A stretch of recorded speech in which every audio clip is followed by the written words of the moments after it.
मुलाकात के लिए लेके गए, मुलाकात नहीं कराई, क्या कहते हैं? हमें नहीं पता क्या कहते। उन्होंने हमें बाहर इंतजार करवाया, हम 2 घंटे बाहर खड़े रहे और उन्होंने कहा जी अभी आप इंतजार करें, भी आपको बुलाएंगे। लेकिन फिर 2 घंटे बाद कहा जी टाइम खत्म हो गया, अब आप चले जाएं। अफसोस हुआ कि इनका ये था कि जी रीमा खान ना जाए। आज हमने कहा कि चले, वो नहीं जाती, हम तैयार हो गए जाने के लिए। और पता चला कि वो भी झूठ था, क्योंकि पहले उन्होंने कहा कि आप 2 की मुलाकात करा देंगे, उनकी नहीं कराएंगे। आज हम उस पर माने तो वो भी नहीं करवाई। तो इसका मतलब है कि पहले से इनका इरादा यही था कि किसी की मुलाकात नहीं करानी। इधर 2 SHOs ने नेगोशिएट किया। उन्होंने कहा जी कि इजाज़त आई है माइनस सलीमा खान। उन्होंने कहा 2 बहनें और मेरा नाम उन्होंने डाला।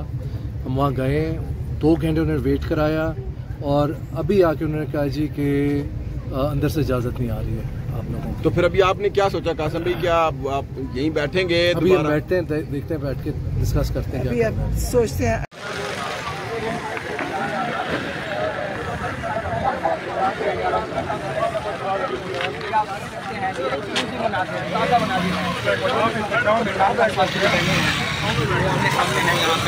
और रडियाला जेल में आज मुलाकात का दिन था।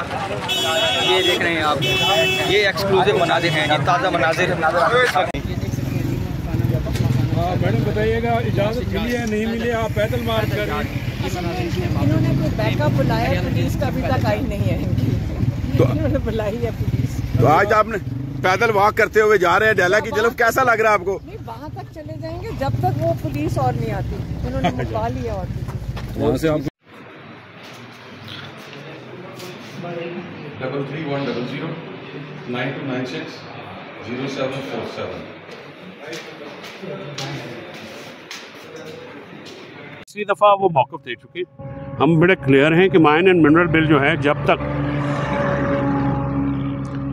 KP के जो सीनियर लीडरशिप है, अली अमीन साहब जो हैं, वो भी आए और बाकी लीडरशिप भी आए और उनको ब्रीफ करे। क्योंकि देखिए माइन एंड मिनरल बिल जो है वो इमरान खान साहब ने कहा कि मुतनाज़ा हो चुका है और लिहाजा उसके लिए ज़रूरी है कि लोगों का एतमाद मिले।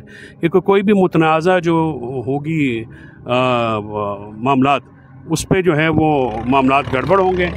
उसके बाद अफ़गानिस्तान की सूरत हाल पर बहुत ज़्यादा उन्होंने कहा कि इन्होंने 3 साल लगा दिए। हमने पहले का जो दिन मैंने कहा था कि आपको अफ़गानिस्तान को इन्वॉल्व करना पड़ेगा, ये जो दहशतगर्दी का मामला है उनको इन्वॉल्व किए बगैर वो नहीं हो सकता। तो ये हुकूमत जो है इसने 3 साल लगा दिए हैं, टाइम वेस्ट किया है, जिससे बहुत सारी जो है वो जानों का नुकसान हुआ है, शहदा हुए हैं, फोर्सेस के लोग शहीद हुए हैं। तो इन सारी चीज़ों को जो है वो इन्होंने मद्देनज़र नहीं रखा। और इस वक्त भी जो है फॉरेन डायरेक्ट इन्वेस्टमेंट नहीं पाकिस्तान में आ रही है। पाकिस्तान में रेमिटेंस अगर आई है, रेमिटेंस से कभी भी तरक्की नहीं होती।